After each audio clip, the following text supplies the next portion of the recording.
I now give the floor to the distinguished representative of Nigeria to introduce draft amendments contained in document A/76/L81 to A/76/L84.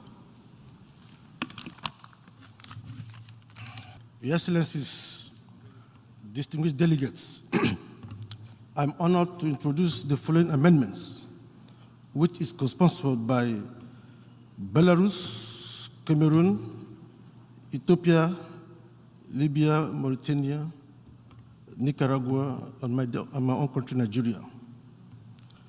The amendments, as circulated earlier by the Secretariat among delegations, aim to delete the entire preamble paragraph 8, delete the controversial and undefined term intimate partner violence from PP16, delete the words paying particular attention to women and girls facing multiple intersecting forms of discrimination in operative paragraph 2, subparagraph A, and in operative paragraph 6, delete the words the promotion and protection of human rights of all women and their, and replace it with universal access to.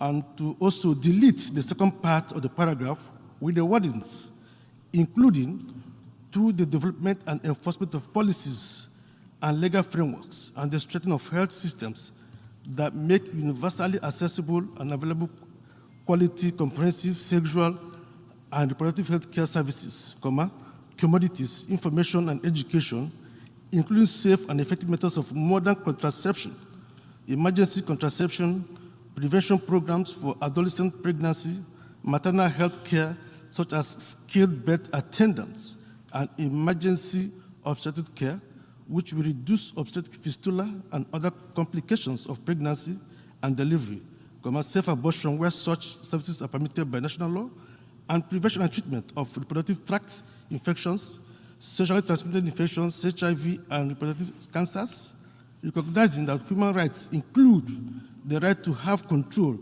over and decide freely and responsibly on matters related to their sexuality, including sexual and reproductive health, free from coercion, discrimination, and violence. Mr. President, aside from the procedural concerns, the resolution continues to include highly problematic language, including in PP8, on PP8, multiple and certain forms of discrimination is not a consensual language. It's a time on which multiple delegations in the UN have outstanding reservations. It is a controversial term that's open to ambiguous interpretations not shared by all countries. On PP16, domestic violence is a broad enough term. Intimate partner violence draws attention to the sexual nature of a relation, but it is not essential to include here and can distract this from the victim to draw attention to the sexual nature of the relation. On OP6, the paragraph should reflect the language of SDG 5.6 as closely as possible. SDG 5.6 frames sexual and reproductive health as a matter of access to health care and not as a human rights issue. The second part of the paragraph contains a reference to safe abortion. The notion of safe abortion undermines the consensus reached at the International Conference on Population Development that abortion is a political matter and not a human rights issue. Paragraph 8.225 of the conference outcome recognized that each country should decide its abortion laws at the national level without external interference, and that countries should help women avoid abortion and provide mothers and their children with health care and social support. Including abortion as a human right undermines this consensus and creates the danger that women will be pressured to abort their babies. The second part of the paragraph also contains language about freedom in matters related to sexuality that is taken out of context from the Beijing Platform for Action. Here, it suggests a right to unfettered sexual autonomy. This is not the same use of this language in the Beijing Platform for Action, where it is clearly related to the right of men and women to freely marry and found a family, and their right to decide freely and responsibly on the number and spacing of their children. Mr. President, I would like to underscore the importance of this resolution, international cooperation for access to justice, remedies, and assistance for survivors of sexual violence, given that most survivors of sexual violence suffer from trauma and post-traumatic stress disorder, and therefore need psychosocial support and comprehensive health care. It is in recognition of these facts that my delegation welcomed this resolution in principle and was a member of the core group initially, but we had to withdraw when things became something different. However, we were disappointed by the co-facilitators who did not conduct the negotiations in good faith. Rather, they displayed outright disregard to the concerns and sensitivity of delegations. They were not transparent at all, and they disregarded every effort to make it a consensual document. It is important to highlight and to put on record that the negotiations leading to the present resolution were deeply flawed. Not a single paragraph of the resolution was agreed by consensus. The resolution does not address essential elements, including more emphasis on ending impunity, development assistance, technical assistance and support, and comprehensive health care and psychosocial support. We encourage the facilitators and expect to be more open to dialogue and compromise when they take this issue up again in the future. We believe it is essential for the General Assembly to adopt a principled, unified, and objective position when it comes to the critical issue at hand, one that is devoid of non-agreed language, political motivations, and cultural insensitivities, given the gravity of the matter we are discussing. We regret that the main sponsors of the resolution insisted on undermining an important resolution by employing non-agreed language and non-consensual language with no basis in international human rights law and in an irrelevant context. During the consultation process, many member states had made a straightforward request and submissions that would have allowed many delegations to join consensus on all paragraphs of the draft resolution, which is to keep the language in the resolution consensual and agreed upon. As our calls have been ignored, we had no choice but to propose these amendments to the draft resolution. The amendments are born of a genuine attempt to achieve consensus. Indeed, the political use of a noble cause to pass contentious concepts is unacceptable. By this amendment, we aim to make the resolution more balanced, which is not balanced as it is now, and consensual, and to represent the wider membership and not only a group of states. Mr. President, we urge all countries to vote in favor of the amendments to restore balance and consensus to the resolution so that its objectives could be achieved and strengthened rather than weakened. Thank you very much. I thank the distinguished representative of Nigeria. I now give the floor to the observer of the observer state of the Holy See. Thank you, Mr. President. Sexual violence is an affront to human dignity and a heinous crime. And those who have experienced it must be able to seek protection from further abuses and justice for the harm suffered from the competent judicial and law enforcement authorities. Sadly, the pain of victims is often compounded when people dismiss their experience as unbelievable or even place the blame on them for the wrong done to them. These social factors often pose the first barrier to access to justice. Women and girls, who comprise the majority of victims, are at particular risk of being held culpable for wrongs done to them when society fails to accord them respect equal to that accorded to men and boys. Fewer in number, but no less important, are male victims who face their own unique challenges in accessing justice.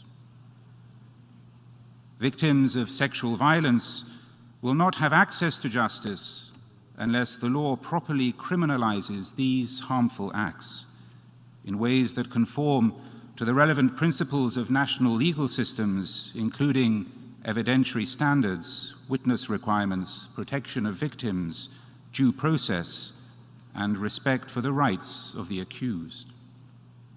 Clear legal standards must govern evidence collection and preservation. Protection from intimidation, retaliation, and violations of privacy must also be guaranteed. Victims of sexual violence should also be able, as appropriate, to voice their perspective and concerns. In these matters, child victims and witnesses require special protection and care during the course of proceedings. Access to justice requires that both the law and the operational standards of law enforcement authorities do not place excessive burdens on reporting crimes of sexual violence. Alleged victims and their families are always to be treated with dignity and respect and must be offered medical, social, and psychological support as required by each specific case. Mr. President, regrettably, no country is free of the scourge of sexual violence or its harmful effects. However, we can all adopt measures to prevent and reduce the incidence of these crimes. Capacity building assistance, including through the sharing of best practices and other partnerships, particularly in support of developing countries, can help ensure that every victim of sexual violence is protected from further harm. In each of these matters, local ownership is necessary for durable change, not only de jure, but also de facto. My delegation would like to add the following remarks on the resolution which will be considered shortly. The Holy See wishes to thank Ms. Finda Senezi and Mr. Kaoru Magosaki for facilitating this resolution. In particular, credit is due to Sierra Leone for placing this important topic on the agenda. While remaining hopeful regarding the potential positive impact of the text, the Holy See regrets that the potential impact of the resolution is severely diminished by unclear, controversial, and long disputed terms and concepts with little relation to the theme, including ambiguous and contentious terminology related to violence, discrimination, and healthcare. The inclusion of operative paragraph 6, despite many objections throughout negotiations, is particularly troubling. Moreover, it is worrying that long-standing language on women's participation in peace-building processes from women, peace and security resolutions was altered to include children. The co-facilitators strive to be inclusive in their approach to negotiations. Nevertheless, concerns about the resolution cannot be separated from the process, which produced a text in which not a single paragraph was agreed ad ref before it was submitted for adoption. At the outset, it must be noted that many of the most challenging elements were included in the zero draft and remained unaltered or even increased in number through subsequent revisions, entrenching rather than bridging differences. Additionally, while recognizing the importance of building on prior efforts, the Holy See does not consider text which was voted upon and or subject to reservations to be agreed language. Moreover, each text has its own balance and its own internal coherence as the result of a common effort to find consensus. Regrettably, that process was impeded for this resolution by the inability to alter, rework, add, or to delete from the paragraphs which had appeared in other resolutions and which would have necessitated additional consultations. Regarding the text to be adopted, the Holy See is obliged to recall the reservations it presented at the Fourth World Conference on Women and the International Conference on Population and Development, and that they remain valid and in force. These include reservations on sexual and reproductive health and reproductive rights, health services and related terms, so-called safe abortion, the asserted right to have control over and decide freely and responsibly on matters related to human sexuality, and the term gender. When this crucial subject is next addressed, the Holy See sincerely hopes that a consensual and focused text will be adopted, so that to that end, my delegation offers the following considerations. First, the resolution and the survivors it aims to help will be best served by concentrating on the four key elements of the theme. Firstly, access to justice. Secondly, remedies. Thirdly, assistance. and fourth, international cooperation in support of the prior three. Secondly, an open approach to the text is necessary. Delegation should be permitted to work on the language and take the lead in striking the necessary balances and finding compromises. Finally, controversial elements and weakly related topics which divert time and attention from substantive provisions, and they should be avoided.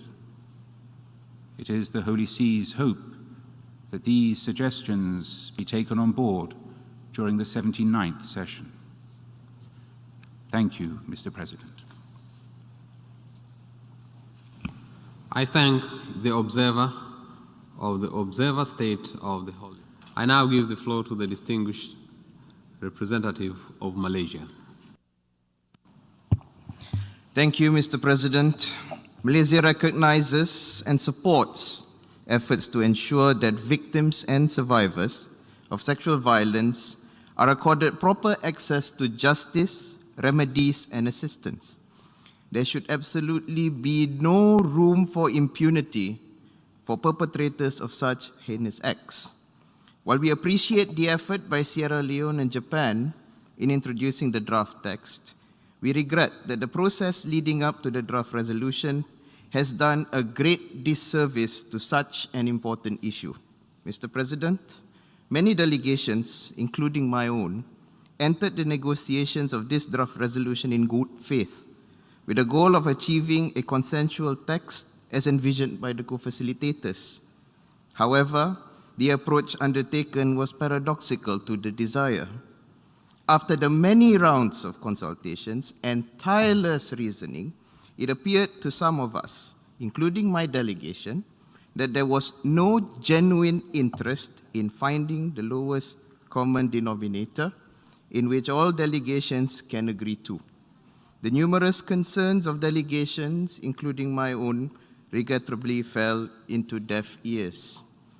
We regret that contentious terms such as multiple and intersecting forms of discrimination, diverse situations and conditions, and the right to have control over and decide freely and responsibly on matters related to their sexuality are featured in the text, despite clear and repeated opposition from a number of delegations on the grounds that they are consensual language.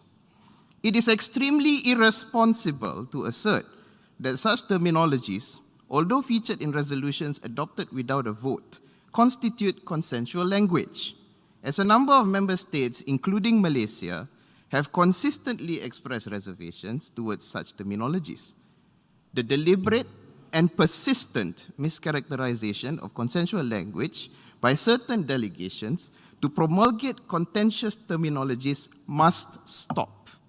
As such, Malaysia will vote in favor of the amendments to preambular paragraphs 8, operative paragraphs 2, subparagraph A, and OP6.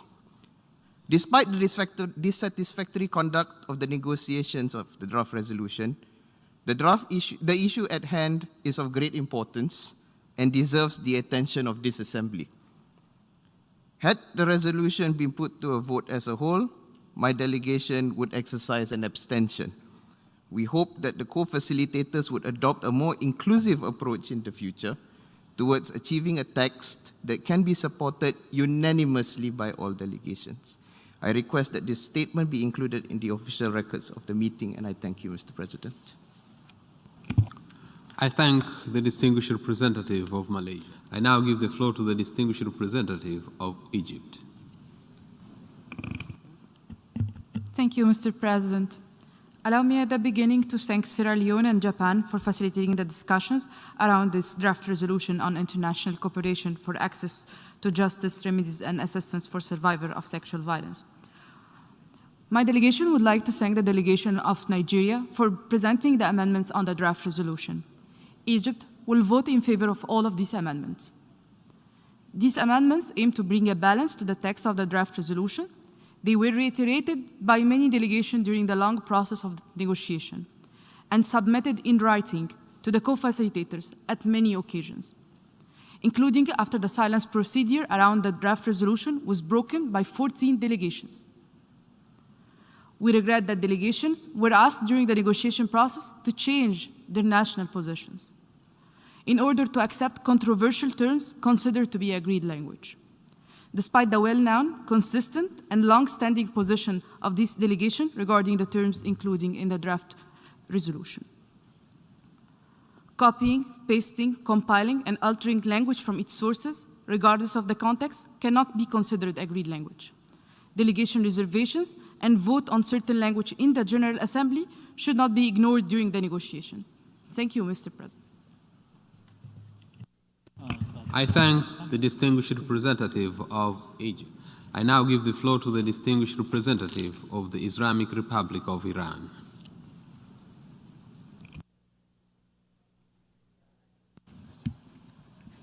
Thank you very much, Mr. Chair. I would like to present the following statement as an explanation of position before the action on the draft resolution entitled International Cooperation for Access to Justice, Remedies, and Assistance for Survivors of Sexual Violence. I would also like to extend my appreciation to the co-facilitators for presenting and facilitating this resolution. Mr. Chair, my delegation takes note of the importance of supporting and protecting victims and survivors of sexual violence and condemns any acts of sexual violence, particularly against women and girls in armed conflicts.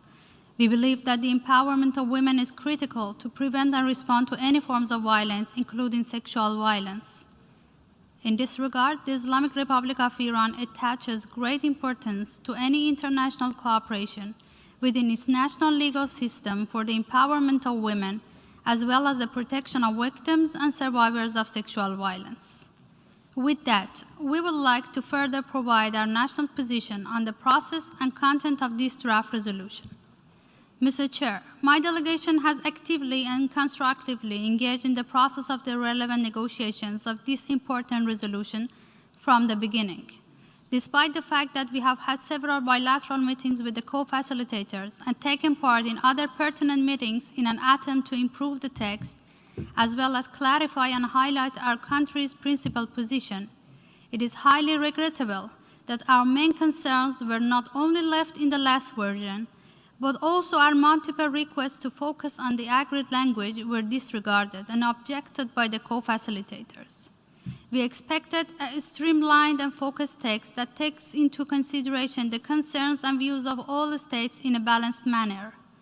We believe that the proliferation of controversial and non-consensual language throughout the text will prevent us from finding common ground to further implement its provisions while also weakening our shared efforts. Therefore, in addition to such dissatisfaction with the process, I would like to announce that my delegation supports the amendments introduced by the distinguished representative of Nigeria and vote in favor of the amendments. In this regard, Iran also wishes to disassociate itself from PP8, PP16, OP2A, OP6, and other non-consensual and controversial terminologies. It is the understanding of my government that the implementation of the provisions of this draft resolution will be based on the state's national laws and regulations. In this way, we would like to reiterate that the content of this draft resolution will be interpreted in a manner consistent with our national policies, laws, and regulations, including our cultural and ethical values, as well as religious background, in line with internationally recognized human rights. To conclude, the Islamic Republic of Iran does not intend to challenge the adoption of this important resolution by consensus. However, it reserves this right for itself regarding the above-mentioned issues. And if vote again requested on the resolution as a whole, the Islamic Republic of Iran will abstain in voting. We would like to request that this statement be noted in the official records and relevant reports of this meeting. Thank you very much. I thank the distinguished representative of the Islamic Republic of Iran. I now give the floor to the distinguished representative of Saudi Arabia on behalf of the Gulf Cooperation Council.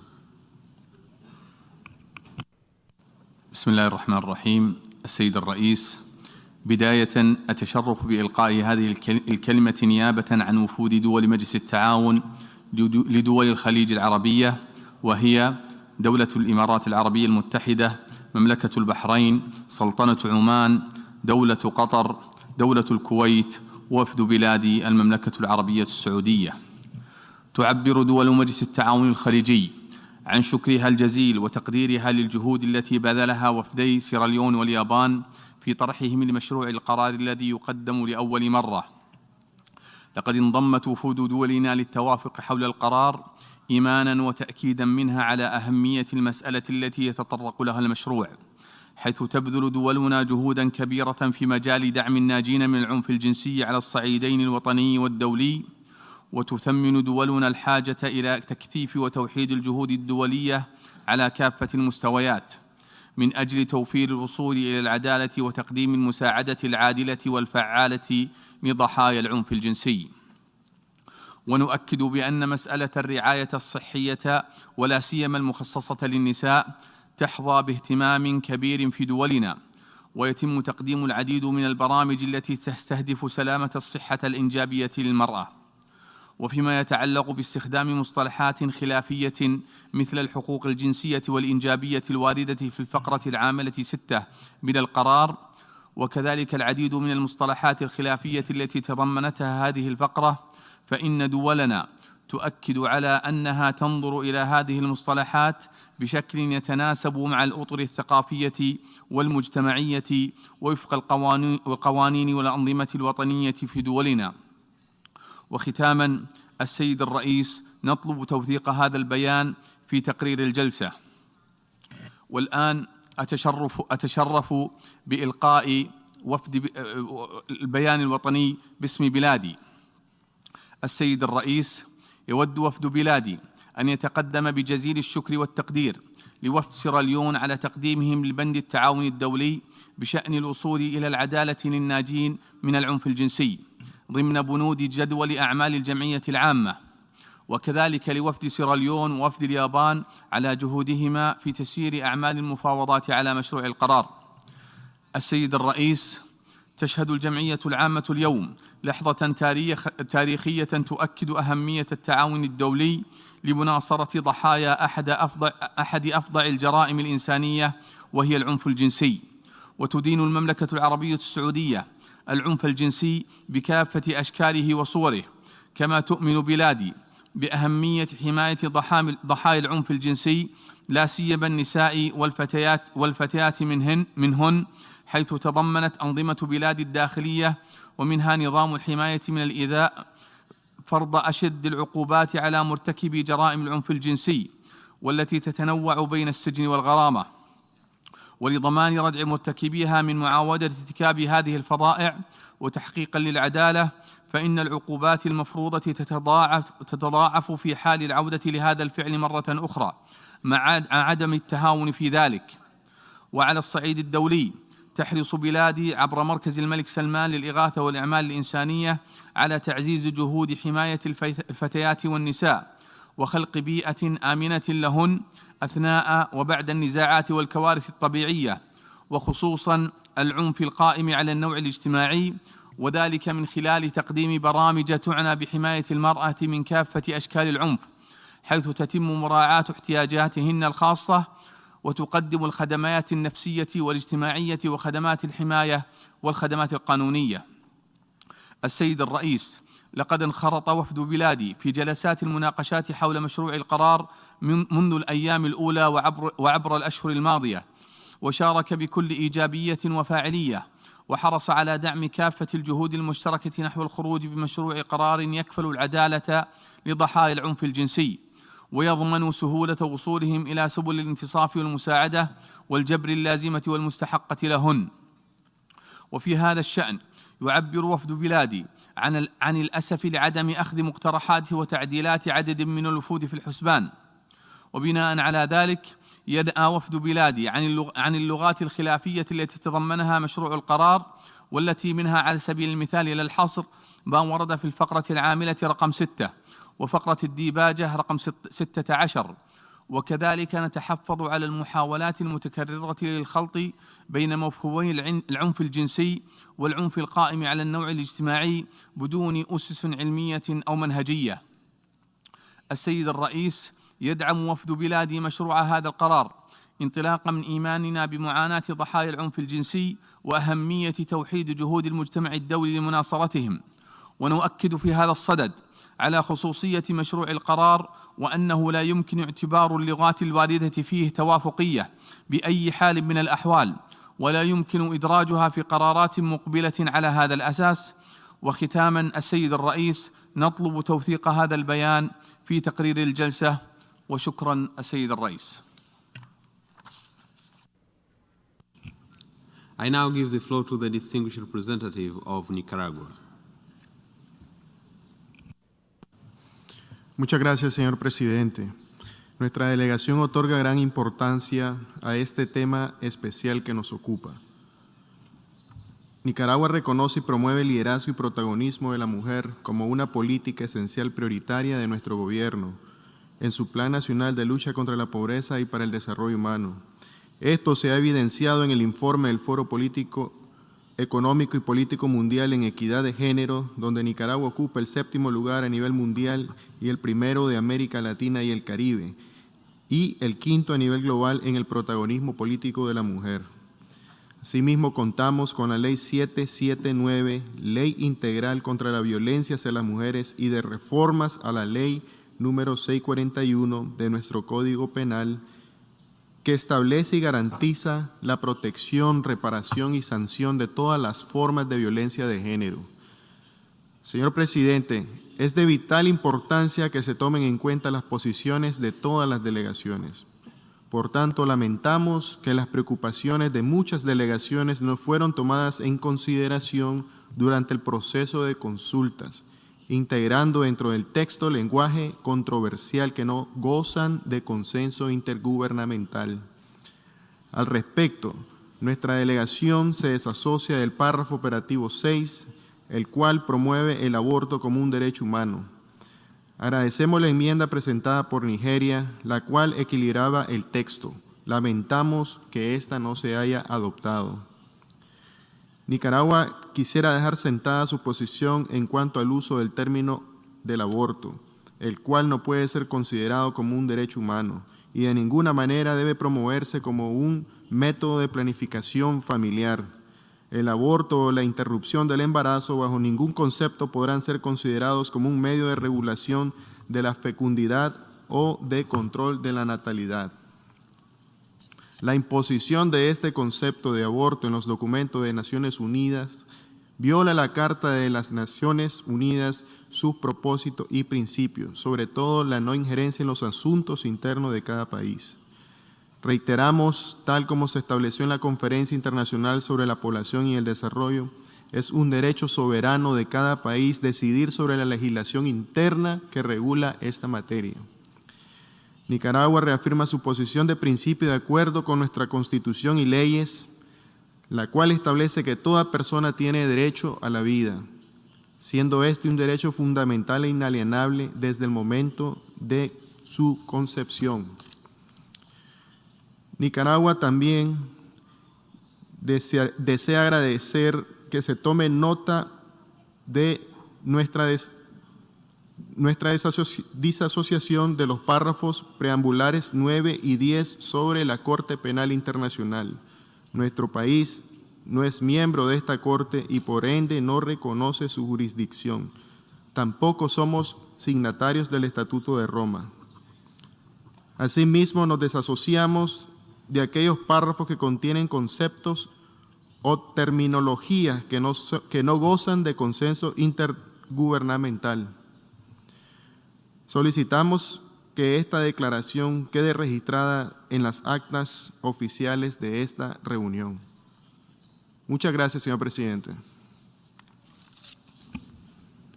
I thank the distinguished representative of Nicaragua. I now give the floor to the distinguished representative of Indonesia.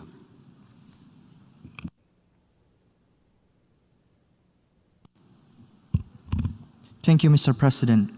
Indonesia fully supports the initiative to bring discussion on an issue so important to all states within the United Nations, the international cooperation for access to justice, remedies, and assistance for survivors of sexual violence. This initiative had presented a potential opportunity for the UN to actually bring meaningful impacts in addressing the need on the ground. Indonesia's steadfast commitment in pursuing the agenda is reflected, among other, through its recently enacted National Law Number 12, year 2022 on the criminalization of sexual violence. Within the law, we have highlighted how efforts to provide protection, justice, remedies, and assistance are everyone's responsibility. It requires multi-stakeholders' collaborations. We have also highlighted that policy implementation must be harmonious from national to local levels in addressing the need on the ground. Most importantly, in the law, we have stressed the equal importance of preventing sexual violence from happening. Mr. President, this law was enacted in a manner that complement and strengthen the existing means of implementation at local level. Currently, we have established 41 service centers for women and children protection all across the 34 provinces of Indonesia. The service centers are mandated to address cases of violence, including sexual violence at provincial and municipal level. Furthermore, we have also launched and operationalized the Friends of Women and Children call center service to provide rapid access for violence reporting and response. Among all these focuses, Indonesia remains cognizant on the imperativeness of international cooperation in the agenda. We dedicated a specific chapter in the law that emphasizes the role of international cooperation. This experience and commitment of ours had led us to a great hope upon the initiation of this draft resolution. We came with great ambitious expectation that the draft resolution could elevate international cooperation and strengthen countries' capacities. And to achieve such high expectation, we believe that deep, meaningful, comprehensive, and truly inclusive deliberation process is needed. Indonesia regrets that instead, the deliberation process of the resolution was conducted in a rushed and premature manner with a take it or leave it approach. It hurts the true spirit of the constructiveness and the multilateralism within the United Nations. More importantly, it results to a document that falls short from addressing the real needs on the ground, guided by the topic being floored. There is a lack of element that emphasizes the role of countries with capacities in supporting other countries in need. There is also a lack of element that highlights the role of international cooperation in strengthening financial and funding for countries in need for support. On the contrary, the document includes elements that divert discussion away from what actually matters. It has been counterproductive to the efforts of advancing countries' capacities to address sexual violence. In this regard, Mr. President, my delegation will also make reservation on the following references, marking the fact that these references are not universally agreed language. 1. Gender-based violence and gender-based crimes, references throughout the text, with the understanding that the resolution must focus on the issues of sexual violence. 2. Multiple intersecting forms of discrimination in preambular paragraph 8 and operative paragraph 2.a. 3. Intimate partner violence in preambular paragraph 16. 4. Gender perspectives in operative paragraph 2.d, as well as 5. Operative paragraph 6 as a whole. Finally, we wish to express our commitment that the future implementation of this resolution will be done in accordance to our national policies, regulation, and priorities. I request the Secretariat to record this explanation of position of Indonesia's delegation and to include it in the record of this meeting. Thank you. I thank the distinguished representative of Indonesia. I now give the floor to the distinguished representative of the Philippines. I now give the floor to the distinguished representative of the Philippines. Thank you, Mr. President. The Philippines joins consensus on this resolution and recognizes the importance of the access to justice, remedies, and assistance for survivors of sexual violence. In joining consensus today, we wish to clarify our position on some provisions of the resolution and state for the record our dissociation from PP9 and PP10. The Philippines dissociates from PP9 and PP10 and in all other paragraphs in other resolutions making reference to the International Criminal Court. The Philippines withdrew from the Rome Statute effective 17 March 2019.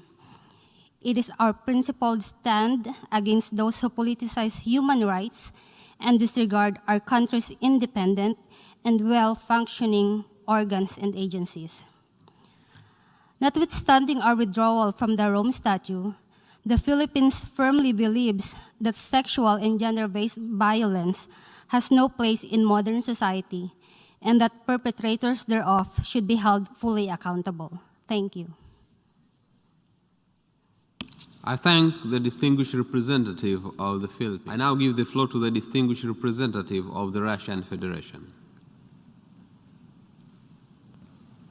Спасибо. Господин председатель, сексуальное насилие – одно из наиболее тяжких преступлений. Российская Федерация осуждает любые формы и проявления сексуального насилия и принуждения и придерживается политики нулевой терпимости к подобным преступлениям.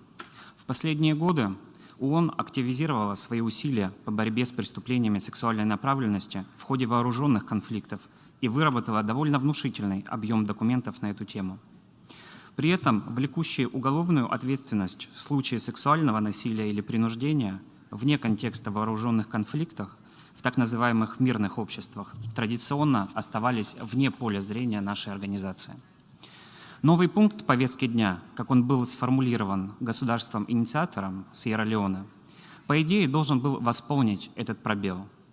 У всех у нас на слуху имена Харви Вайнштейна, Джеффри Эпштейна и Гислейн Максвелл, их высокопоставленных клиентов.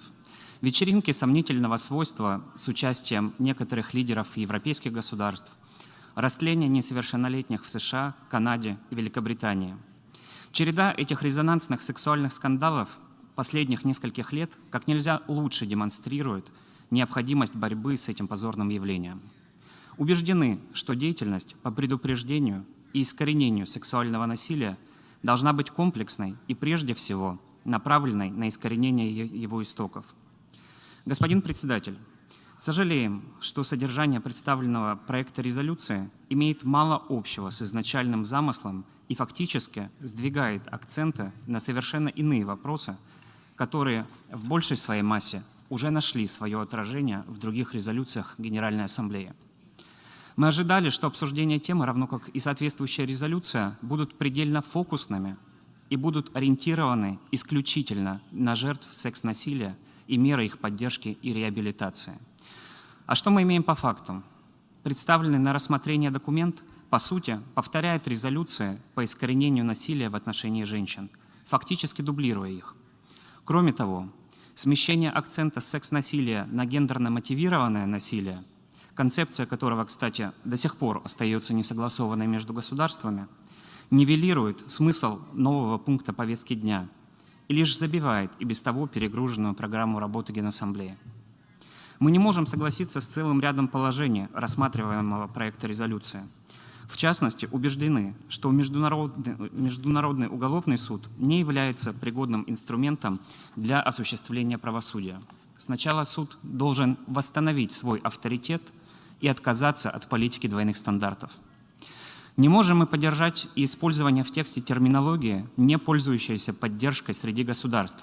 В частности, считаем неуместными ссылки на насилие со стороны интимных партнеров, а также множественные и пересекающиеся формы дискриминации. Обеспокоены попытками авторов проекта резолюции переписать согласованный в Совете Безопасности ООН язык в попытке подогнать его под нужный контекст и сиюминутные интересы. Разочарованы отсутствием в тексте элементов, охватывающих юридическую сторону обеспечения доступа жертв секс-насилия к правосудию и правовой защите. Вместо этого мы видим весьма размытые пассажи и лозунги. Жертвам же, на наш взгляд, в первую очередь важны практические аспекты, а не теоретические изыскания. Кроме того, согласно Конвенции о правах ребенка, к категории детей относится каждый человек, не достигший 18-летнего возраста. Если по закону, применяемому к данному ребенку, он не достигает совершеннолетия ранее. Исходим из того, что при подключении детей к участию в различных сферах общественной жизни необходимо руководствоваться положениями Конвенции о руководящей роли родителей или законных представителей ребенка, а также об учете их развивающихся способностей. Также весьма спорен в контексте несовершеннолетних отдельный акцент на доступ к услугам в области сексуального и репродуктивного здоровья. Исходим из того, что доступ к ним должен предоставляться лишь с согласия родителей или законных представителей детей. Господин председатель, с самого начала переговорный процесс зашел в тупик. Вместе с тем, российская сторона приложила максимум усилий для поиска компромиссных развязок по многим вопросам. Мы сожалеем, что наши призывы, как и призывы многих других делегаций, так и не были услышаны. Выражаем разочарование тем, что у японского координатора переговоров отсутствовало какое-либо желание прислушиваться к озабоченностям многих государств-членов. Вместо этого мы увидели открытое пренебрежение к позициям других государств и незаинтересованность в открытом и равноправном диалоге. Хотели бы отметить, что Российская Федерация будет и впредь активно бороться со всеми преступлениями сексуального насилия на основе универсальных документов и продолжать активное участие в международном сотрудничестве в данной сфере. Рассматриваемый проект резолюции к таким документам не относится. С учетом изложенного, Российская Федерация дистанцируется от консенсуса по документу и не рассматривает его положения в качестве согласованных. Что же касается русофобских, необоснованных и безосновательных обвинений в адрес России и российских военнослужащих, выполняющих свой долг в рамках специальной военной операции на Украине, то мы решительно отвергаем эти оскорбительные и голословные инсинуации. Видим в этом часть беспринципной информационной борьбы, которая активно ведется сейчас против России Украиной и ее западными покровителями. Действия российских оперативных подразделений в боевой обстановке и вне ее подчинены единым жестким правилам для всего личного состава, независимо от звания и занимаемой должности. Киевский режим намеренно распространяет лживую информацию о якобы изнасилованиях, совершаемых российскими солдатами. Я бы советовал быть осторожнее, ведь за подобными утверждениями нет необходимой доказательной базы. Лучше других это доказала не кто-нибудь, а госпожа Денисова, украинская уполномоченная по правам человека, правда уже бывшая. Она, что называется, перегнула палку и была уволена украинским режимом с интересной формулировкой: непонятная концентрация на многочисленных деталях сексуальных преступлений и изнасилованиях детей на оккупированных территориях, которые не могли быть подтверждены доказательствами. Иными словами, украинская омбудсмен бездоказательно врала всему миру все это время, по ее собственному признанию, для того, чтобы Запад продолжал поставку вооружения на Украину. Кроме того, конфликт на Украине активизировал индустрию эксплуатации украинских беженцев на территории европейских стран. Судя по имеющейся информации, профильные агентства ЕС оценивают угрозу трафикинга украинских беженцев как весьма высокую. Учитывая тот факт, что в последние годы Украина входила в первую пятерку стран по количеству жертв торговли людьми и сексуальной эксплуатации в странах Европы, наивно было бы полагать, что эта ситуация вдруг в одночасье изменилась. Призываем наших коллег не замалчивать эту информацию. Благодарю за внимание. I thank the distinguished representative of Russian Federation. I now give the floor to the distinguished representative of Iraq. Thank you, Mr. President. The plight of sexual violence and conflict is in every corner. Some of Iraqi women and girls fell victim to the heinous crimes of terrorist groups of Daesh, ISIS, and they continue to face its implications. Iraq adopted a milestone reparations bill, which is an essential step towards justice for Iraqis who suffered atrocities committed by Daesh, ISIS. The Yazidi Survivors Law is one of the few examples of legislation in the world to specifically address the rights and needs of conflict-related sexual violence survivors. It includes numerous specific provisions on reparations. Iraq is committed to deliver justice to survivors in accordance with its national legislations and international commitments. Mr. President, my delegation has joined the consensus today on this resolution and would like to make an explanation of the position after the adoption and highlight the following. Iraq would like to thank the co-facilitators of the draft resolution contained in document L80 for presenting this resolution and facilitating the discussions. Iraq firmly believes in the importance of multilateralism and friendly relations between states, which are crucial for this organization. My delegation believes that the resolution, although contains many positive elements, it was deviated from its main goal and included ambiguous and controversial terminologies, all of which have been objected to by many delegations, including my delegation previously. A more inclusive approach is definitely needed in the future. My delegation understands the word gender in this resolution as referring to women and men, or male and female, according to its ordinarily agreed usage before, during, and after negotiation of the Beijing Declaration and Platform for Action.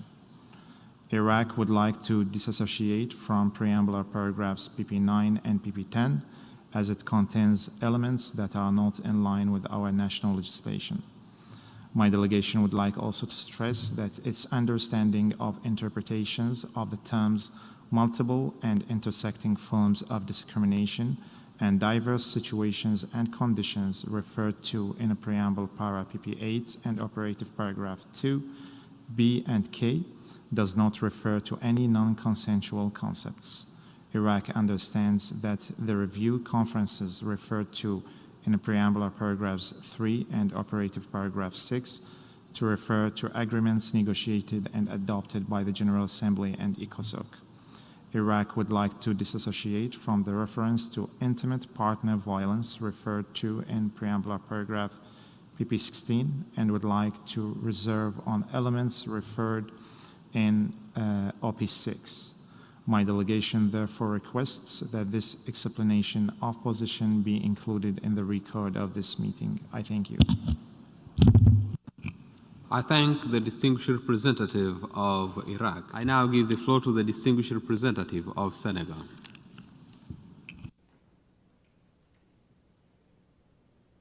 Monsieur le Président, ma délégation voudrait remercier la Sierra Leone et le Japon pour le travail qu'ils ont accompli dans le cadre du processus de négociation de cette importante résolution qui s'inscrit en droite ligne de notre combat commun pour l'émancipation de la femme et l'instauration d'un monde sans violence sexuelle.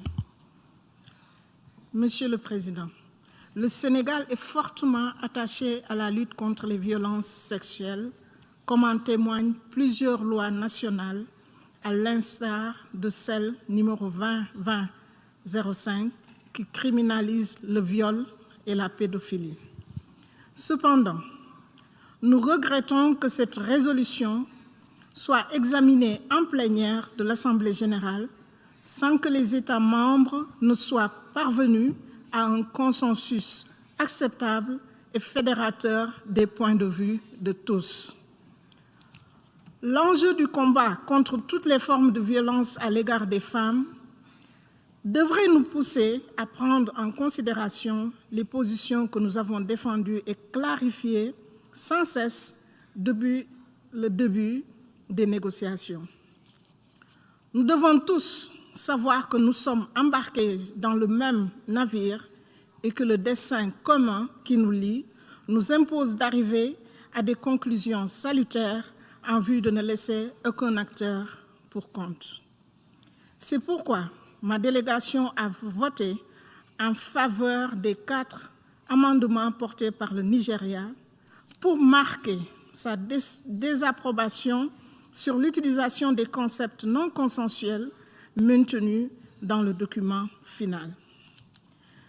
Ma délégation tient aussi à souligner que dans sa compréhension, le terme « genre » renvoie uniquement aux rapports sociaux entre le sexe masculin et le sexe féminin, aux rapports sociaux entre hommes et femmes.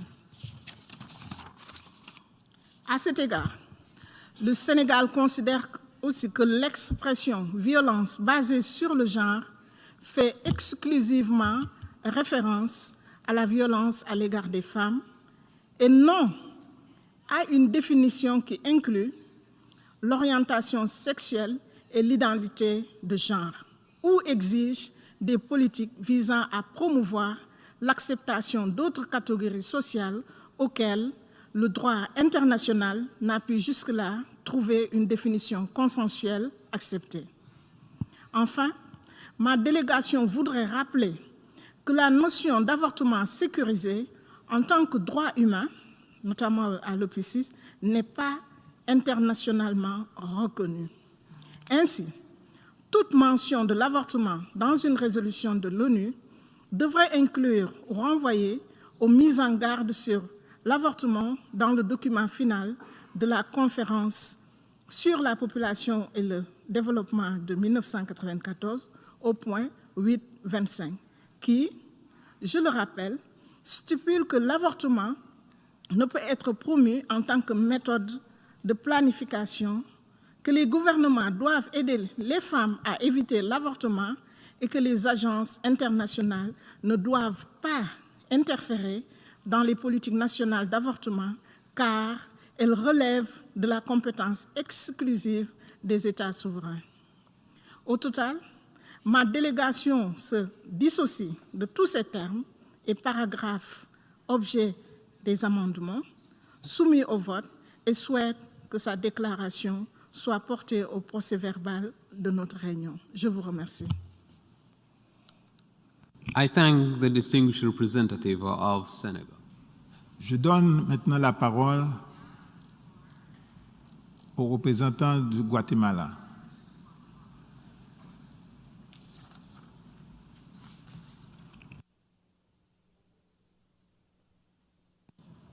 Gracias, señor presidente.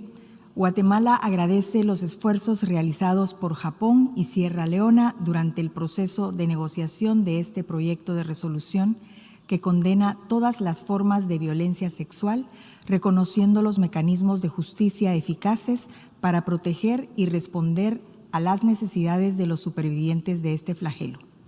El gobierno de Guatemala promueve y defiende los derechos humanos, así como los compromisos derivados de las convenciones internacionales en la materia, para todos sus ciudadanos, al amparo de lo establecido en la Constitución Política de la República y no discrimina por ningún motivo.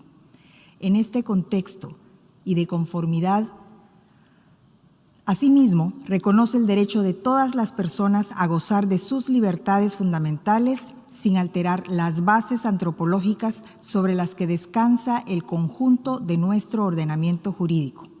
En este contexto y de conformidad con lo establecido en nuestra Constitución, en cuanto a la protección de la vida desde su concepción, Guatemala se disocia del párrafo operativo 6 por contener referencias a derechos sexuales y reproductivos, así como al aborto en condiciones de seguridad cuando esos servicios estén permitidos por la legislación nacional, lo que se puede interpretar como prácticas abortivas mismos que contravienen nuestra legislación nacional. El gobierno de Guatemala actualmente implementa un modelo de atención integral para las mujeres víctimas de violencia, siendo un sistema de coordinación interinstitucional que ofrece atención inmediata e integral y que proporciona la atención diferenciada, inmediata y eficiente a mujeres que han sido víctimas de este flagelo. Solicitamos, señor presidente, que nuestra explicación de posición quede reflejada en actas. Muchas gracias. Je remercie la représentante du Guatemala et maintenant je donne la parole au représentant de l'Inde.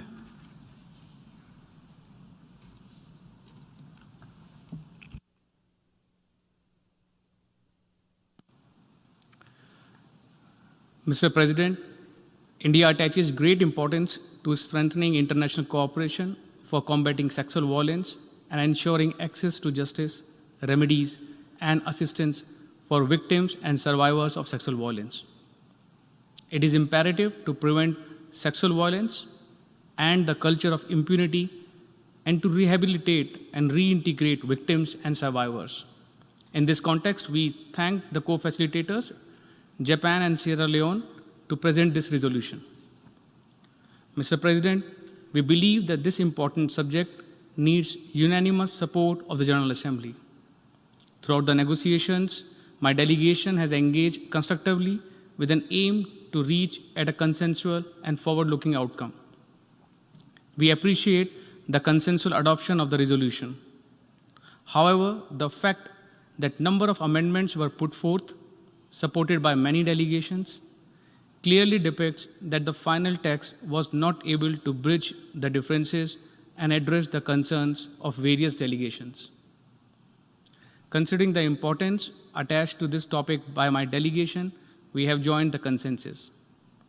However, due to the use of phrases and terminologies which do not have clear understanding and agreed definition, and given that my delegation is not part of some of the international conventions and instruments contained in the text, we are constrained to disassociate ourselves from preamble paragraphs 2, 10, 11, and 16, and from operative paragraph 6. We would request that this statement may kindly be included in the official records of this meeting. I thank you. Je remercie le représentant de l'Inde et maintenant je donne la parole au représentant de la République arabe syrienne.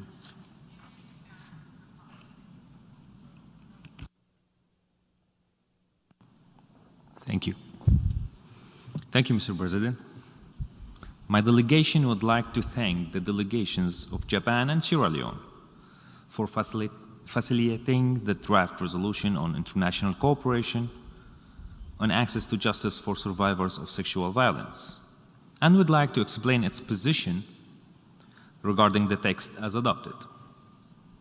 My delegation firmly believes that sexual violence is condemnable and that member states must take all necessary action within their national circumstances and competencies to address it and to provide a timely and unembedded justice for the victims and survivors of sexual violence. And while we reluctantly join the consensus on the resolution, we continue to feel that it still has several problematic aspects and was tabled with controversial languages without proper consultations. We believe that the amendments proposed by Nigeria and supported by many delegations, including mine, would have brought us much closer to the broad consensus that we all aspire to.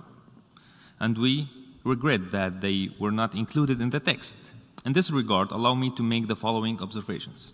First, my delegation has always been against instrumentalizing the text of deviate from its original starting point. That is, survivors of sexual violence. Instead, the resolution is full of references to gender-based violence, which cannot stand to substantiate or for nor substitute the term sexual violence and violence against women. Therefore, my delegation deassociates itself from such term throughout the text. In the same vein, we deassociate from the term multiple and intersecting forms of discrimination as it showcases in the text. Second, the term intimate partner violence is a highly controversial term that doesn't enjoy consensus among member states, including my country. We, therefore, deassociate ourselves from the reference in PP16. Third, OP6 promotes the notion that access to safe abortion is part of the promotion of human rights. We note that the term safe abortion is not internationally agreed. Therefore, the adoption of this resolution cannot be interpreted as creating a new right or creating a new international legally binding obligations. My delegation hence deassociates from OP6. Fourth, my delegation deassociates itself from the consensus on the reference to the International Criminal Court, ICC, in both PP9 and PP10, as Syria is not a signatory to the Rome Statute of the ICC. To sum it up, consensus doesn't by any chance equal unanimity. Finally, Mr. President, we hope that this statement be included in the official record of this meeting. I thank you. Je remercie le représentant de la République arabe. Je donne la parole à la représentante du Bélarus.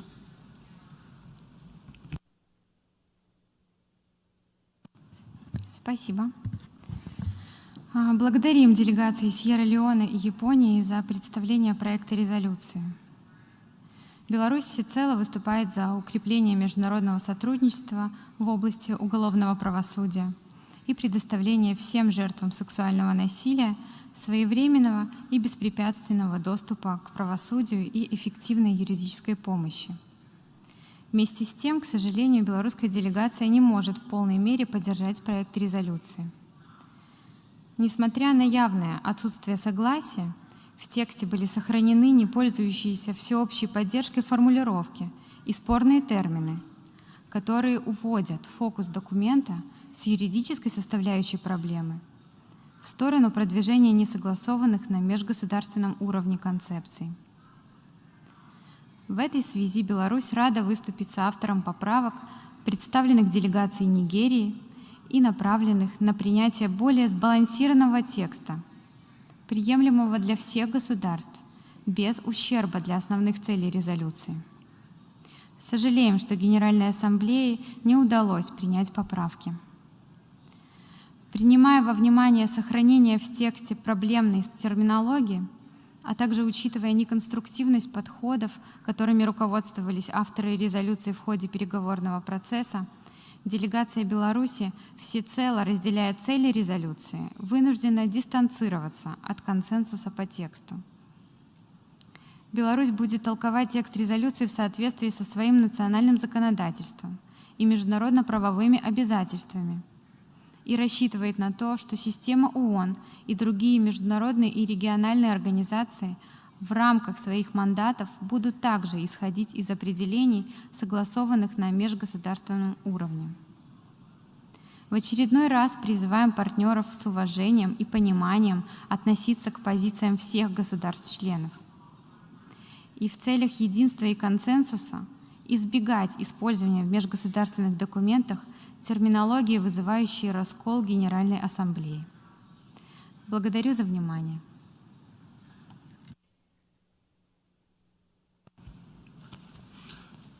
Je remercie la représentante du Bélarus. Et maintenant, je passe la parole au représentant du Pakistan. Thank you, Mr. Chair, for giving me the floor. My delegation has taken the floor to make an explanation of vote after the vote on Resolution A/76/L.80. My delegation condemns all forms of sexual violence in all situations, especially in vulnerable situations, such as in conflict and post-conflict settings, humanitarian settings, as well as during and in the aftermath of natural disasters and emergencies. Similarly, all the acts of violence in all its forms are condemnable and require remedial, effective action. There's a need to ensure full access to non-discriminatory and comprehensive support and services to victims and survivors, as well as to provide justice, redress, and just and effective remedies and assistance for the victims and for survivors of all forms of violence. Mr. Chair, the Member States have the obligation at all levels to promote, protect, and respect all human rights and fundamental freedoms, including of all women and girls, and they must exercise due diligence to prevent, investigate, prosecute, and hold to account the perpetrators of all forms of violence. We thank the delegations of Japan and Sierra Leone for presenting this resolution on a very important and critical issue. For the same reason, we have joined the consensus. However, we note with regret that despite the lack of agreement, non-consensual language and controversial terms which are not agreed upon have been retained in certain paragraphs of the resolution. These terms are also not recognized by the domestic laws of Pakistan. We also want to stress that negotiations process should be inclusive and consensual and should not create reservations for the participating delegations. Mr. Chair, let me reiterate that we attach high importance and fully support the overarching objectives of the resolution. However, My delegation reserves its position and concerns on certain language included in the resolution, including safe abortion, sexual and reproductive rights, intimate partner violence, and gender-based violence. And we disassociate ourselves from para PP8, PP16, OP2A, and OP6. For the same reason, my delegation voted in favor of the amendment to the said paragraphs. It is requested to please add our explanation of vote in the official record of the proceedings of this meeting. Thank you.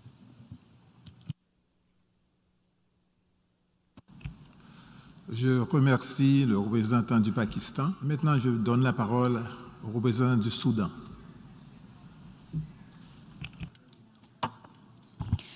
شكرا السيد الرئيس.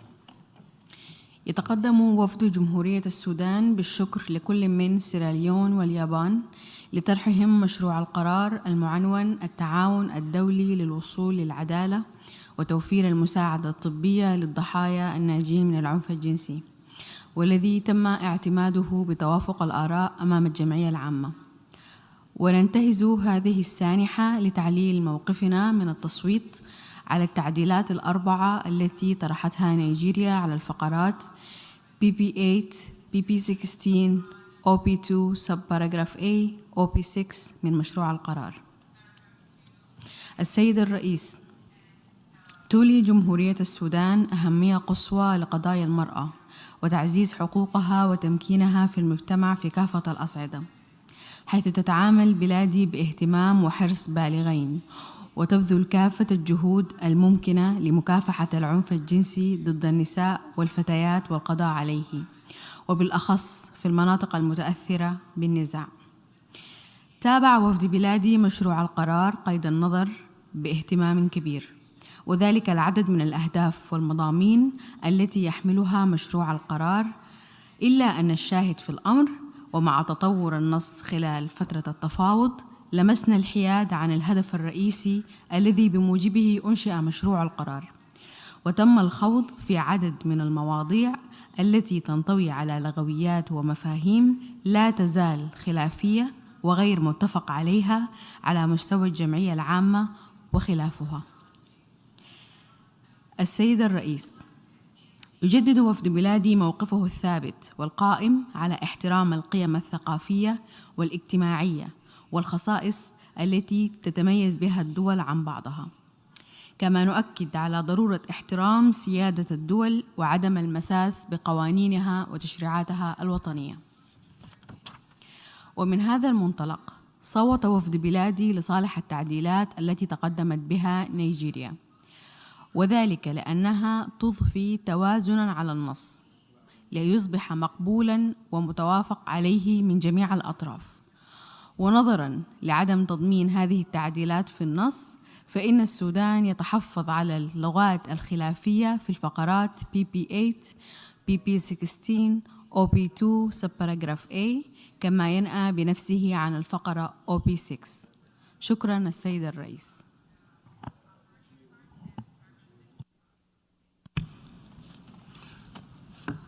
Je remercie la représentante du Soudan et je passe la parole au représentant de l'Égypte. Thank you, Mr. President. Egypt would like to thank once again Sierra Leone and Japan for presenting this resolution on access to justice, remedies, and assistance for survivors of sexual violence. We have reiterated our support to Sierra Leone initiative since the introduction of this agenda item in the General Assembly last September. Egypt joined consensus on this resolution because of the importance of the topic it tackles. We believe that the text of this resolution could have been more improved if the content of the text has been more linked to the topic of the resolution and if the legal accuracy of its provision has been checked, including by considering the inclusion of the term victims in the agenda item and the title of the resolution. Mr. President, while we understand that the co-facilitator of this resolution were in a mission of defending a noble cause, this could not justify the lack of transparency and fairness in the negotiation process. We have wished that the negotiations were carried in a more professional way and environment, and was able to guide delegations to accurate and timely information. This process defect had a negative impact on the final outcome, which is not close to doing justice to the cause of victims and survivors of sexual violence. We note with concern that PBIs around this resolution were used as a bargaining chip in exchange of getting controversial language into the final text. Such method is unprecedented and threatens the principle of common ownership of all member states in the United Nations. Egypt dissociated itself from paragraph 8, 16, and 23 in the preamble, operative paragraph 2 and operative paragraph 6, in order to clear any future confusion, and given the challenging negotiation process, we do not consider the language contained in this resolution as consensual or agreed language. In conclusion, Egypt will continue supporting any international or national efforts in order to ensure the access for justice, remedies, and assistance for victims and survivors of sexual violence. We would kindly ask to include this statement in the meeting records. Thank you, Mr. President.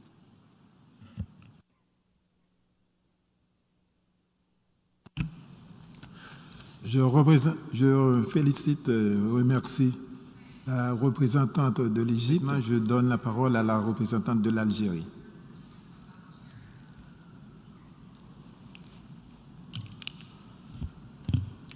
شكرا السيد الرئيس.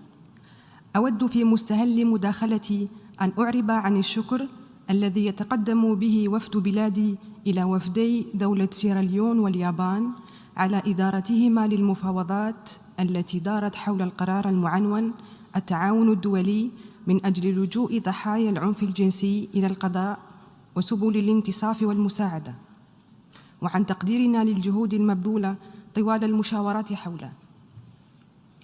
إيماناً من الجزائر بالأهمية البالغة التي يكتسيها موضوع ضرورة القضاء على التمييز ضد النساء والفتيات وتحقيق المساواة في جميع نواحي الحياة والتصدي للعنف والممارسات الضارة بهن وتمكينهن من اللجوء إلى قضاء عادل ونزيه، وإصراراً منها بأن تمكين المرأة وإعمال حقوق الإنسان للنساء والفتيات مهمة مركزية وملحة.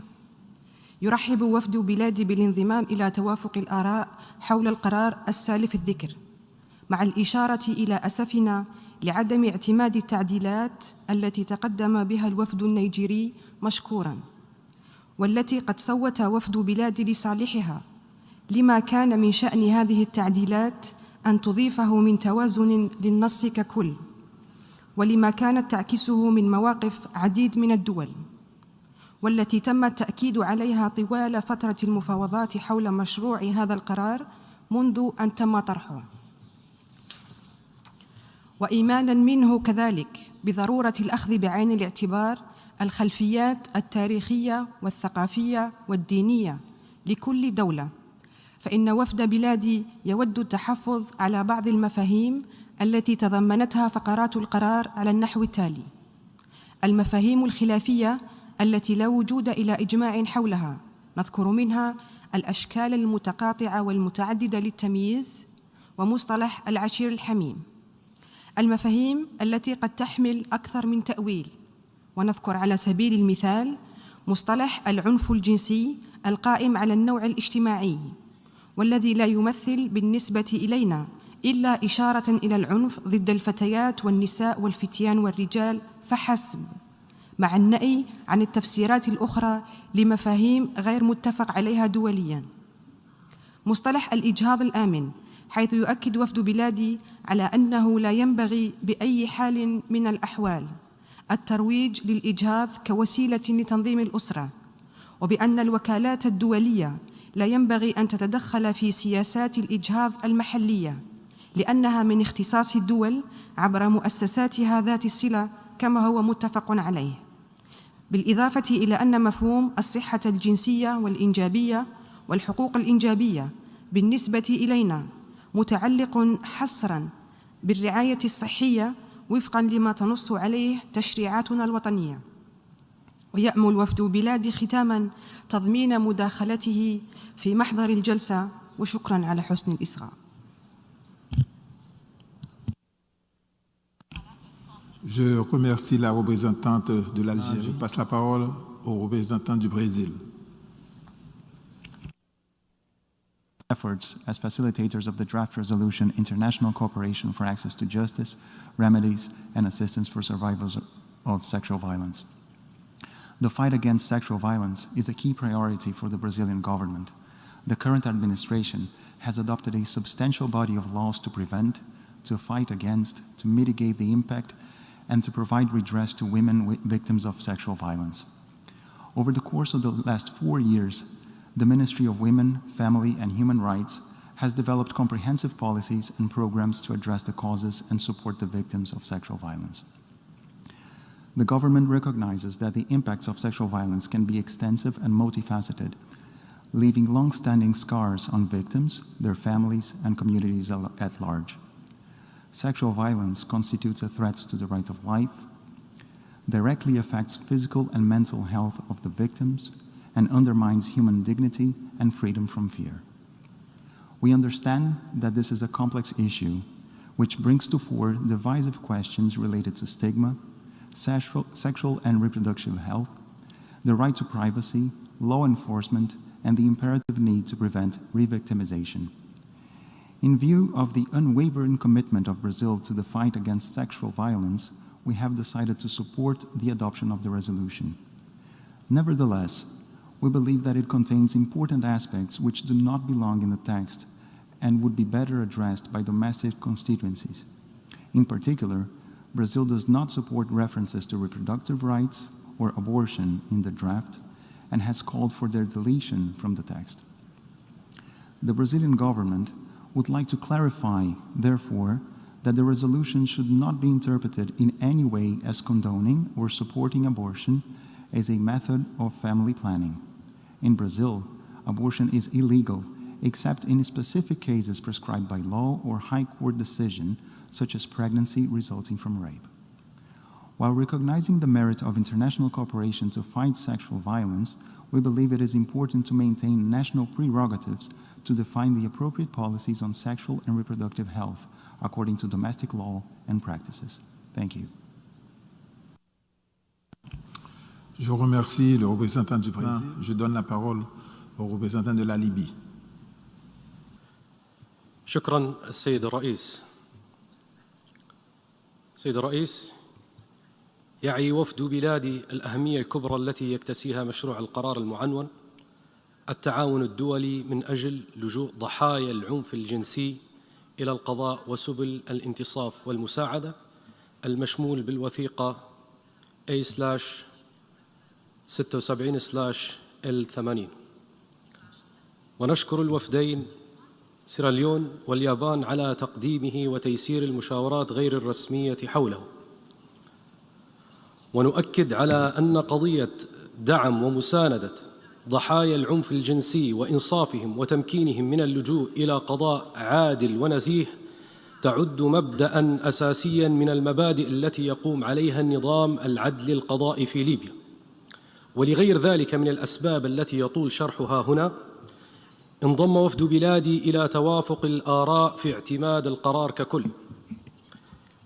إلا أنه وكما عبر في مراحل سابقة من النظر في مشروع القرار، لا يمكن لوفد القبول بما تتضمنه بعض الفقرات من مفاهيم خلافية تضعف من قيمة القرار، حيث نعلم جميعنا أنها تتضارب مع التشريعات الوطنية النافذة والخصوصية الدينية والثقافية لعديد من الدول من بينها بلادي ليبيا، أبرزها ما يسمى بالأشكال المتقاطعة والمتعددة للتمييز، ومصطلح العشير الحميم، ومصطلح العنف الجنسي القائم على النوع الاجتماعي الذي لا نقبل تفسيره إلا بما يفيد بالعنف ضد النساء والفتيات والرجال والفتيان، ولا نقبل تفسير مصطلحات الصحة الجنسية والإنجابية والحقوق الإنجابية إلا بما يراد به خدمات الرعاية الصحية.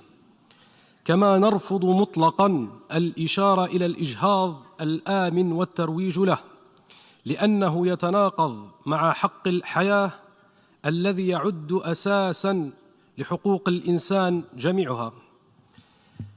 لهذا دعم وفد بلادي التعديلات الأربعة التي قدمت قبيل اعتماد القرار، وصوت ضد الفقرة السادسة من المنطوق. ومن هذا المنطلق يعلن وفد بلادي تحفظه على ما ورد في الفقرات 8 و16 من الديباجة، والفقرة 2 ألف و6 من المنطوق، ولا نعتبرها من اللغات التوافقية، ونطلب من الأمانة التفضل بتضمين هذا البيان في المحضر الرسمي للجلسة. أشكركم.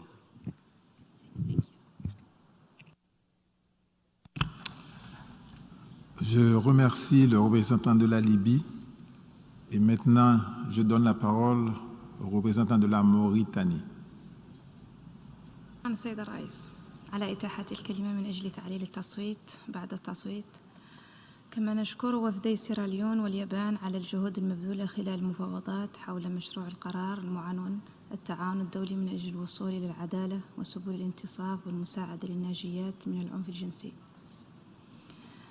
لقد انضمت بلادي إلى توافق الآراء إيمانا منها بأهمية تضافر الجهود والتعاون الدولي من أجل الوصول إلى العدالة والانتصاف ومساعدة الناجيات من العنف الجنسي وتنمية قدراتهم البشرية مع الاحترام الكامل لحقوق الإنسان. بالإضافة إلى ذلك نود توضيح النقاط التالية حول بعض عناصر القرار بصيغته المعتمدة. تتضمن الفقرة 6 من المنطوق بشكل غامض مفهوم الحصول على الإجهاض الآمن كعنصر ضروري لإعمال حقوق الإنسان. يجب أن نصر بشدة على أن الإجهاض ليس حقا من حقوق الإنسان. لهذا السبب ننأى بأنفسنا عن هذه الفقرة ككل. نكرر التأكيد على أن الإجهاض كما تم الاتفاق عليه في الفقرة 825 من برنامج عمل المؤتمر الدولي للسكان والتنمية ليس قضية دولية لحقوق الإنسان، ولكنه اختصاص حصري للسلطات الوطنية. يقع على عاتق الحكومات والمجتمع الدولي واجب مساعدة الأمهات على تجنب الإجهاض وتوفير الرعاية الصحية والدعم الاجتماعي للأمهات قبل ولادة أطفالهن وبعدها. وكذلك بخصوص الإشارة إلى الوثائق الختامية للمؤتمرات الاستعراضية في الفقرة نفسها من 6 من المنطوق، نفهم أن هذه الإشارات تشير فقط إلى النتائج التي اعتمدتها الجمعية العامة. فيما يتعلق بالدعوات للحصول على خدمات الرعاية الصحية الجنسية والإنجابية والصحة الجنسية والإنجابية والحقوق الإنجابية في الفقرتين 17 و 18 من المنطوق، وكذلك الفقرتين 2 باء و6 من المنطوق، لا يمكن فهم هذين المصطلحين إلا على أنه يشيران إلى البرامج الرعاية الصحية والتعليم التي وافقت عليها السلطات المختصة داخل الدول الأعضاء على النحو المتفق عليه في برنامج عمل المؤتمر الدولي للسكان والتنمية.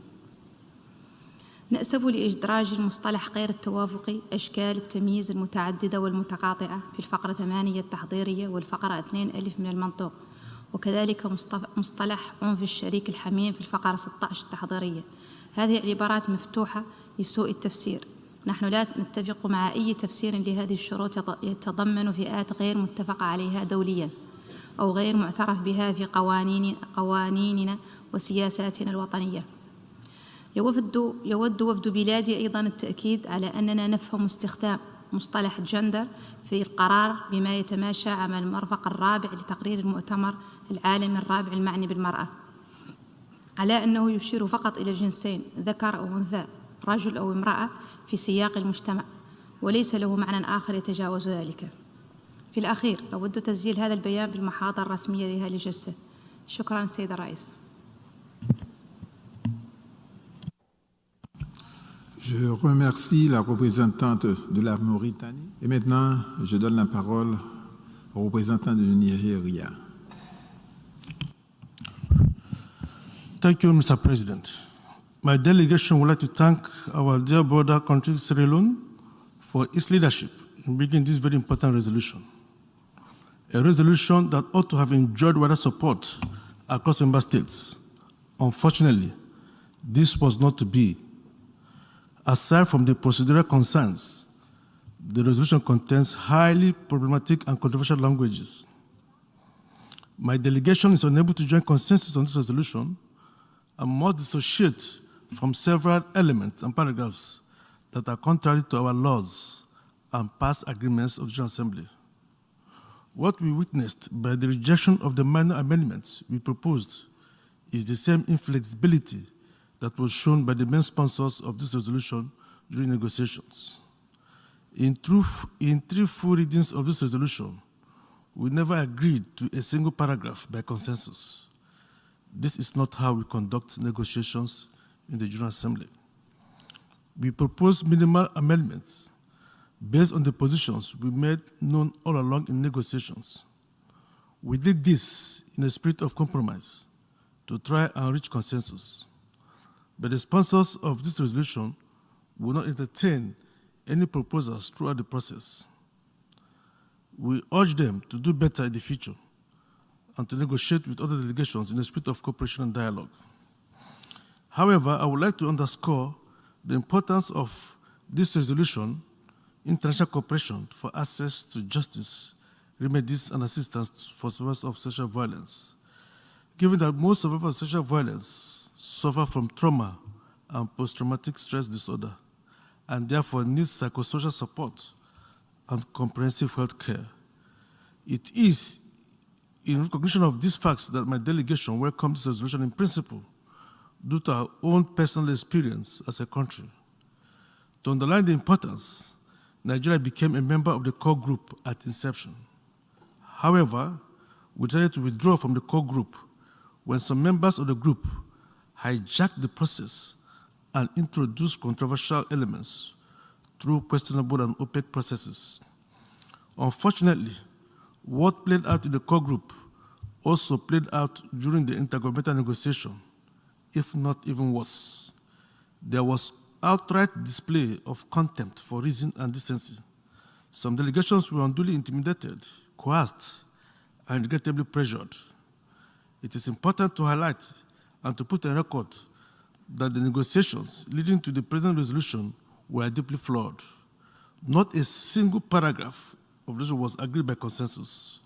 We are disappointed by the co-facilitators who did not conduct the negotiations in good faith. Rather, they displayed outright disregard to the concerns and sensitivity of delegations. The resolution does not address essential elements required for such an important resolution, such as emphasis on ending impunity, development assistance, technical assistance and support, as well as comprehensive health care and psychosocial support. We believe it is essential for the General Assembly to adopt a principled, unified, and objective position when it comes to the critical issue at hand, one that is devoid of non-agreed language, political motivations, and cultural sensitivities, given the importance of the matter we are discussing.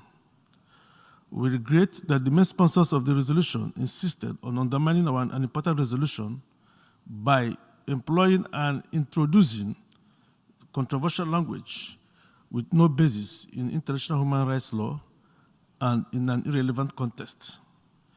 During the consultation process, many member states had made a straightforward request and submissions that would have allowed many delegations to join consensus on the resolution, which is to keep the language in the resolution consensual and agreed upon.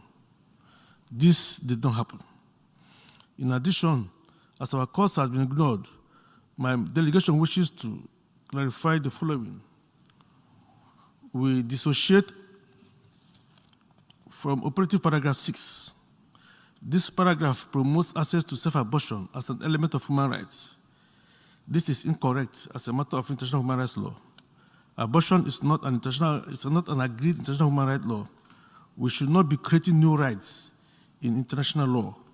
My country, Nigeria, abortion is illegal except we are permitted by medical personnel. UN member states agreed that abortion is a subject to be dealt with exclusively in national legislation in paragraph 8.25 of the ICPD Program of Action. We emphasize that the Program of Action of the ICPD also called on member states and the UN system to help mothers and avoid abortion by providing them with alternatives, especially maternal health and social support. Language about access to sexual and reproductive health care services and sexual and reproductive health and reproductive rights in primary paragraph 17 and 18, as well as operative paragraphs 2B and OP6, is routinely misinterpreted by donors and implementing partners including within the UN system. When UN agencies and the Secretariat promote abortion, compulsory education, homosexuality, and other controversial social policies, they are acting ultra-vires and beyond their mandates. We also want to clarify that outcome documents of review conferences in operative paragraph 6 must be read to refer to outcomes adopted by General Assembly and no other. We also dissociate from references to multiple and intersecting forms of discrimination in paragraph 8 and operative paragraph 2A, and the use of the phrase intimate partner violence in paragraph 16. These terms are defined by agencies and other international agencies as including categories and ideas that are not recognized in Nigeria's domestic laws. My delegation also reaffirmed that the word gender mentioned throughout this resolution must be read in light of Annex 4 of the report of the Fourth World Conference on Women and Article 3 of the Rome Statute of the International Criminal Court. It has no meaning beyond the two sexes, male and female, in the context of society. It is my delegation's desire to state that our principal opposition to the 4 paragraphs and all the controversial elements are consistent with our foreign policy thrust and in defense of our values, domestic laws, and sovereignty. Nigeria requests that this expression of position and vote be made part of the record of proceedings of today's meeting. Thank you.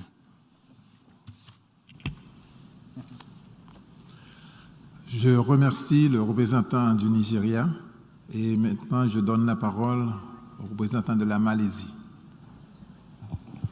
Mr. President, Malaysia reiterates its unwavering support towards ensuring that victims and survivors of sexual violence are accorded proper access to justice, remedies, and assistance. We strongly condemn acts of sexual violence and insist that the perpetrators of such heinous acts must be held accountable. We welcome the presentation of a standalone resolution on this important topic. The adoption of the text as a whole without a vote is a sign of the international community's shared recognition of the need to address sexual violence, despite being presented with a far from ideal text. We regret that the resolution includes divisive and contentious terminologies that are inconsistent with the positions of many countries, including Malaysia. These concerns are not new and were repeatedly stressed throughout the negotiations, clearly to no avail. While we want to wholeheartedly support a resolution on providing victims and survivors of sexual violence with proper access to justice, remedies, and assistance, the incorporation of problematic terminologies in the text by choice prevents my delegation from doing so. In this regard, Malaysia disassociates itself from the terms multiple and intersecting forms of discrimination, diverse situations and conditions, and the right to have control over and decide freely and responsibly on matters related to their sexuality, as contained in preambular paragraphs 8, operative paragraphs 2, subparagraph A, operative paragraph 2, subparagraph K, and OP6 of the text. Let it be clear that Malaysia does not recognize these terms as agreed language, despite the consensual adoption of the text as a whole. Mr. President, all hope is not lost with this resolution.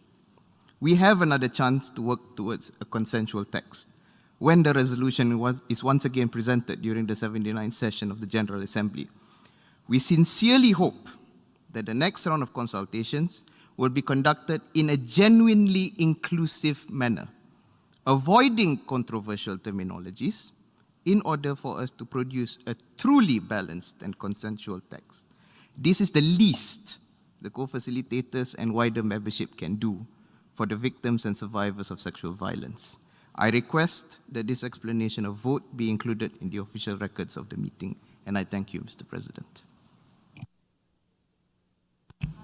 Je remercie le représentant de la Malaisie. Maintenant, je donne la parole au représentant de l'Éthiopie.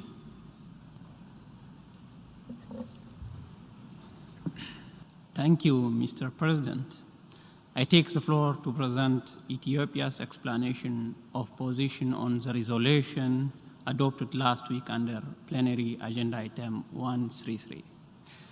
Ethiopian delegation participated in good faith throughout the negotiation of this resolution. Together with several other delegations, we provide inputs to help find consensus on some of controversial languages. Unfortunately, we were unable to achieve consensus, mainly due to lack of openness to listen to and accommodate the concerns of delegations. We believe the process of negotiation could have been inclusive and not involve imposition of non-consensual language. Every position of members of the United Nations must be respected. That is the only way we can process in the business of multilateralism. Every process must aim for consensus, be inclusive, and result to a focused outcome. Every member of the United Nations is sovereign and has the right to adopt positions on issues depending on their national context. The role of the facilitators is to assist the bridging these positions and create workable middle ground. As such, my delegation is compelled to disassociate from, first, the reference to multiple and intersecting forms of discrimination in PP8 and OP2 subparagraph A. Second, the reference to intimate partner violence in PP16. Concerning the reference to sexual and reproductive health service and reproductive rights, Ethiopia understands this formulation to mean access to health care service, to ensure the health and well-being of mothers, newborn children, and young people through, among others, providing treatment, improving nutrition, family planning, counseling, and information on sexual transmitted diseases. Regarding the use of the term gender, throughout the resolution, my delegation understands it to refer to the male and female sex. Finally, Ethiopia is not a party to the Rome Statute, and we do not recognize the International Criminal Court or its jurisdiction, and the reference made to it in the resolution adopted. We ask this statement to be kept as part of the record of the meeting. I thank you.